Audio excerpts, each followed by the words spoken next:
Los Angeles, Chris Sale's final pitch for this Boston juggernaut triggered a celebration on the Dodger Stadium infield, among thousands of fans who made their way to California, and even outside Fenway Park back home.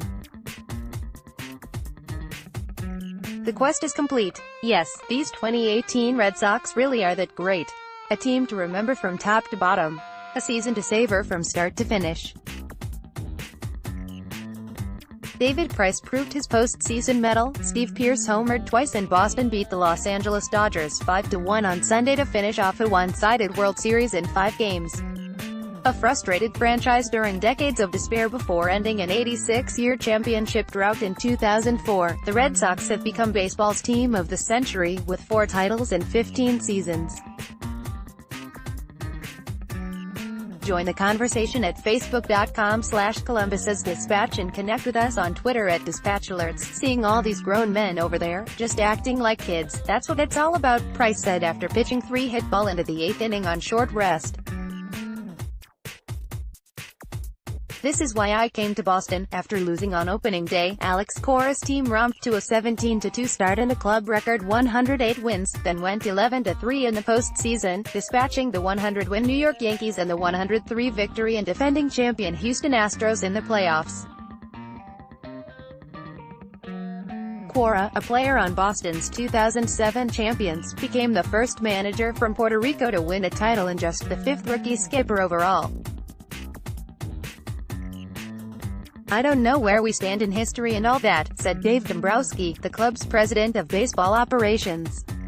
"If somebody would say you're going to win 119 games and lose 57, we'd never, ever fathom that." Pearce hit a 2-run homer on Clayton Kershaw's 6th pitch.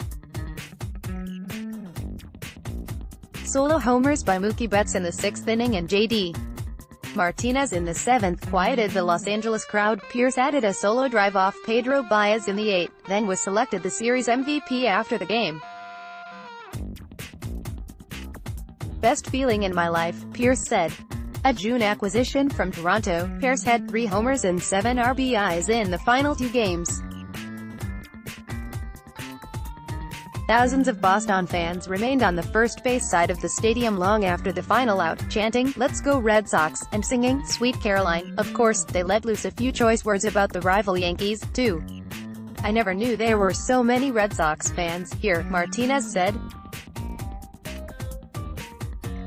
Players' families, many dressed in red, congregated on the field to join the celebration, some holding babies, some watching children run across the outfield in glee.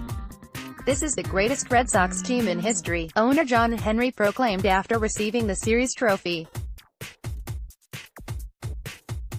After losing to Houston in Game 7 last year by the same 5-1 score, the Dodgers became the first team ousted on its home field in consecutive World Series since the New York Giants by the New York Yankees at the Polo Grounds in 1936 and 37. Los Angeles remains without a championship since 1988. "Ran up against a very good ball club, and just a little bit too much for us," said manager Dave Roberts, who played for Boston's 2004 champions. Boston outscored the Dodgers 28-16 and had only a slightly better batting average at .222 to .180. But the Red Sox got timely hitting and won their 9th title, tying the Athletics for 3rd most behind the Yankees, 27, and Cardinals, 11. All that stood between the Red Sox and a sweep was an 18-inning loss in Game 3, the longest World Series game ever. They trailed 4-0 in the 7th inning of Game 4 when Sale rose from the dugout bench for a fiery, profane, motivational rant, and his teammates woke up in time to rally for a 9-6 win. Boston never trailed in Game 5. "I didn't say anything that anyone didn't know," Sale explained. "Just rallying the troops and letting them know, we're the best team on the planet, and to start playing like it." The 33-year-old Price, a Cy Young Award winner in 2012, long pitched under an October shadow cast by his regular season success. He had been 0-9 in 11 postseason starts before defeating Astros ace Justin Verlander in the clinching Game 5 of the AL Championship Series. The left-hander won his 3rd straight start Sunday and became the first pitcher to beat Cy Young winners in the finale of an LCS and the World Series in the same year. "I've been through a lot in 3 years since I came here, but this is why I came," said Price, who like Kershaw can opt out of his contract in the coming days and become a free agent.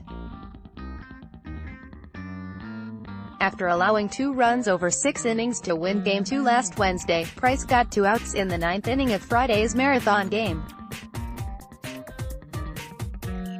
He became the first to pitch into the 8th inning of a series game on 1 day of rest since the Yankees bobbed early in 1957. "All the haters, it's time to be quiet and show the guy some respect," Martinez said. Price gave up a home run to David Freese on his first pitch, then allowed just 2 more hits, the last a triple to Freese that Martinez lost in the 3rd inning twilight and allowed to drop behind him on the right field warning track. Price struck out 5 and walked 2, retiring 14 in a row before a leadoff walk to Chris Taylor in the 8th ended his night after 89 pitches. He tapped his heart several times to Red Sox fans behind the first base dugout while walking to the bench. Joe Kelly struck out 3 straight pinch hitters and Sale, originally scheduled to start Game 5, and 3 more in the 9th. Sale ended by throwing a slider past a falling Manny Machado, a meager 4 for 22.182 in the series, and raised both arms. Boston catcher Christian Vasquez ran out to jump on him with glee, and teammates from the dugout and bullpens followed. While Price rewrote his own October legacy, Kershaw was unable to do the same as he fell to 1-4 with a 6.06 ERA in postseason elimination games. Plagued at times by an aching back, the 30-year-old lefty no longer is the dominant pitcher who won 3 Cy Young Awards, his famous 12-6 breaking ball now more 10-4-30. Kershaw allowed 4 runs and 7 hits, 3 of them homers, in 7 innings. He is 9-10 with a 4.32 ERA in 30 postseason appearances, a huge drop from his 153-69 record and 2.39 ERA during the regular season. "It just hurts worse when you make it all the way and get second place," he said. Kershaw began aggressively, throwing strikes on his first 6 pitches, and the Red Sox were ready. Andrew Benintendi hit a 1-out single and Pearce pulled a fastball over the middle of the plate and sent it 405 feet into the left field pavilion. While the crowd of 54,367 was stunned, Freese woke up fans in the bottom half. He drove Price's first pitch 402 feet to the opposite field and into the right field pavilion. Betts homered on a slider that stayed in the strike zone after going 0 for 13 in Los Angeles this weekend, the first postseason home run of his career coming in his 87th at-bat. Martinez homered in the 7th, driving a fastball to straightaway center. By then, fans had started planning for the April 9th home opener against Toronto, when the championship flag will be raised over Fenway after Boston opens with an 11-game trip out west. "It wasn't as easy as what people think," Cora said.